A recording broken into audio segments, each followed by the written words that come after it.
she is with that type of a background? Well, I'm probably one of the few people who can answer some of that question. And I'm going to take my shot at it. Her parents and the environment that she grew up in played a significant part in terms of what happened in the future. They grew up in an independent, free, democratic Estonia. So that's a key point that I tell everybody. Independent, free, completely, at the time. Her mother was one of 7 sisters and 3 brothers that grew up on a small farm in Estonia on a very small island near the capital. Their job was to tend to the farm animals and the crops, typical farmhand, until she met her soon-to-be husband, Heino was his name. He was a city slicker. They met on a bus. Okay? An immediate attraction. Interesting. One of my oldest son tells me that's exactly how he met his wife. Interesting. Well, the result was that they moved to a small city in Estonia, where this poor farmhand girl decided that she needed to do something else. So she went to trade school, and she learned handiworks and cooking. And she wound up excelling in both. Anybody who's been to my house has seen the needlework that she has wrapped around the walls and stuff like that. That's all thanks to the trade school in Estonia and her talent to do that. And her cooking is out of this world. The amazing thing is she passed that on to her daughter, Anu, I'm told.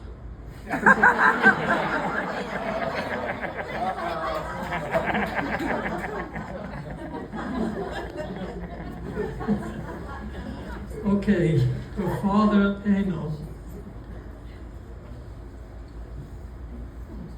had a single brother and a single sister, and they lived in the city. And he completed nursing school, so he became a nurse. And he worked as a policeman, and he worked as a nurse and a policeman in the local penitentiary. So he spent a lot of time in prison. and Heino had to flee Estonia when the Russians were coming in September of 1944. Talk into the mic. Andy, we can't hear you back there. Talk into the mic. There you go. And so the Russians were killing or sending to Siberia thousands of Estonians. September 1944 was the mass exodus when Estonians just had to get out of the last opportunity. And so a friend of theirs had a small boat with an outboard motor. And they decided they were going to try to get away. And although Finland was the closest location, you couldn't go to Finland because they had just fought what's called the White War between the Russians, and the Finns were actually turning over Estonians who were escaping to Finland to the Russians. So you had to go and try for the next closest location, which turned out to be Sweden. Well, unfortunately, the Russians knew what was going on, and they were ramming all the small ships or small boats that were trying to escape Estonia. Many Estonians perished under these boats. Ene was pregnant with Anu at the time they escaped. They had no choice. She was 5 months pregnant at the time when they got onto this small boat. They made it past the shoreline, which was the most dangerous location, and wound up in the middle of the Baltic Ocean, where unfortunately a storm hit, and it resulted in the outboard motor failing, so they were stranded in the ocean in the middle of the Baltic, unfortunately far enough away from where the Russians were. So they were stranded there for quite a few hours, till all of a sudden they saw a very large ship, and that ship started heading straight toward them. At that point in time, I remember the descriptions that Anna's mother gave me about what it was like. They said, okay, it's all over now. And they became very God-fearing people in a hurry. Well, the large ship that came put out a large spotlight on the boat, so they couldn't see what was going on. But then all of a sudden they saw the Swedish flag on the ship, and they realized it was a Swedish ship. It was a cargo carrier.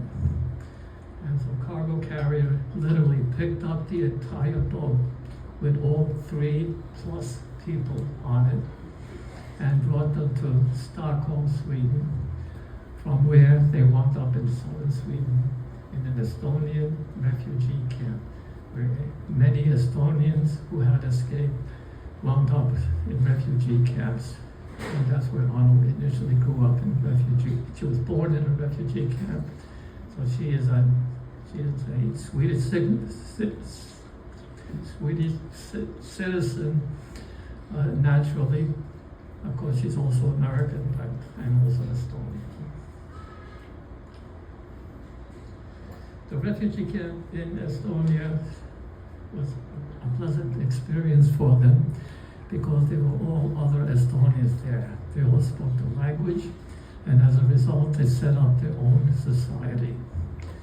Once the war ended, things were very nice in Sweden, so they decided to stay as they applied for American citizenship. But it took 6 years before they got the permission to come to the United States, which is why Anu did not get to the United States until 1956, when she was 11 years old. Nobody in the family knew a word of English. Okay? Trade school was great for needlework, but not English. And so that made things quite difficult, quite challenging for the parents. That's why they were not able to go with their chosen profession. They became factory workers, and they had to adjust for survival. Now, I told you that there were 10 siblings. Anu's mother had one brother. One of the siblings was able to escape to Australia. All the rest of them stayed in Estonia, hoping that the war would end shortly and that they could return. Well, that never happened, and I'm not going to get into that story because I'm so pissed off about the way it all happened. Okay? Now, one of Hano's brothers did make it to the United States. However, Hano's sister, there was a knock on the door one day and never seen again. Either murdered on the spot or sent to Siberia labor camp. We don't know what happened. That's what was going on at the time. However, since one of Hano's brothers escaped, they wound up making a home in Brooklyn, New York. They were able to get eventually legal citizenship because they had escaped to Europe first and were able to get permission to come to the United States legally earlier than Anu was able to. So when Anu and family came to the United States, they had a place to go. One one house where the entire family, both families stayed initially until the situation improved economically.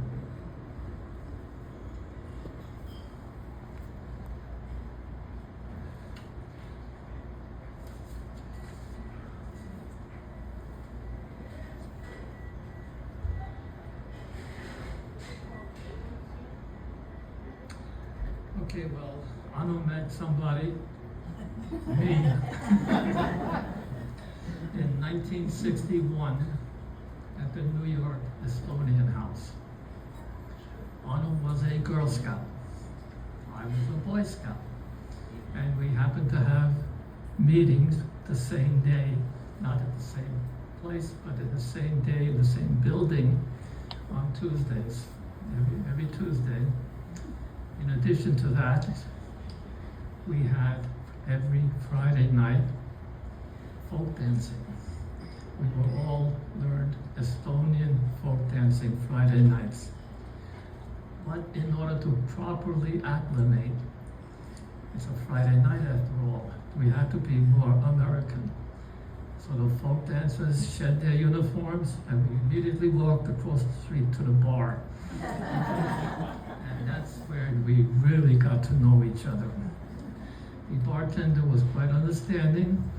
The drinking age in New York is 18, unless you're an Estonian Girl Scout, in which case they make an exception for you. And so I was a freshman in college at the time, and Anu was a senior in high school. She was having some difficulty with algebra. And so her father contacted me and said, "Can you help my daughter?"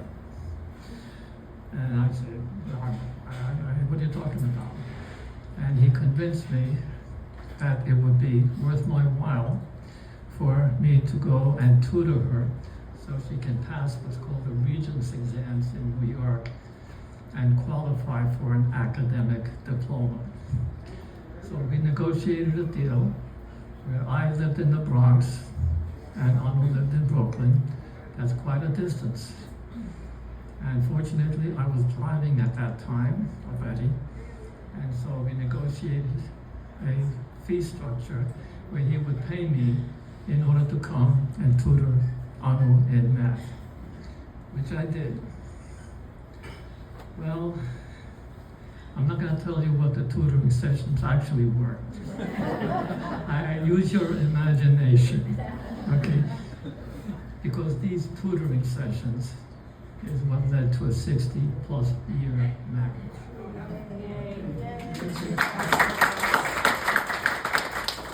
Andy, did she pass the Regents test? She passed the Regents test because that was a requirement on her father. He was not going to pay me the final payment until he got that test. So yes, she did pass. She got a full academic diploma, and so that worked out well. Well, so after we got married, okay, Anu became the main homemaker, and we had 3 kids, 3 sons. All of them are here today. Matt, the eldest. Stand up, Matt. Stand up. Yay, Mikey. Eric, the middle son. Hey. And both of them were born in New York City. So when we came to California, my parents and Anu's parents were very upset that we're going to take the 2 little children with us. Little did they know that number 3 was on his way in California, and that's Peter. Yay. Yeah, great job. Here's my And shirt. so at this time, Anu was I don't know if you can use the word housewife probably, because it was much more than that. The homemaker, she was doing everything, because I was going to school, okay? And one of the very strong tenets of the Estonian culture is you gotta finish school, okay? And so I was going to school, and then everybody else were able to take advantage of that situation for me. And so Otto took care of the kids and did everything at home for them. However, as if that wasn't enough, okay, she decided that she wanted to go to school herself, and so she became a registered nurse. Yay! There are many of you, there are several of you here from the Surgery Center in South Bay, which is the main area that she worked as a surgical nurse. And I take my hat off for her to be able to accomplish that with 3 kids and me hanging around. Woo, Anu, go girl. So after she finished her so-called nursing career, okay, what I mean by so-called was it kind of ended, she became a teacher of hospital occupations at the local trade school or South Coast Regional Occupation Center. So here's the message I got. From a poor, unmotivated student became a teacher inspiring others. And she was a very inspiring teacher, as I heard from many of the students.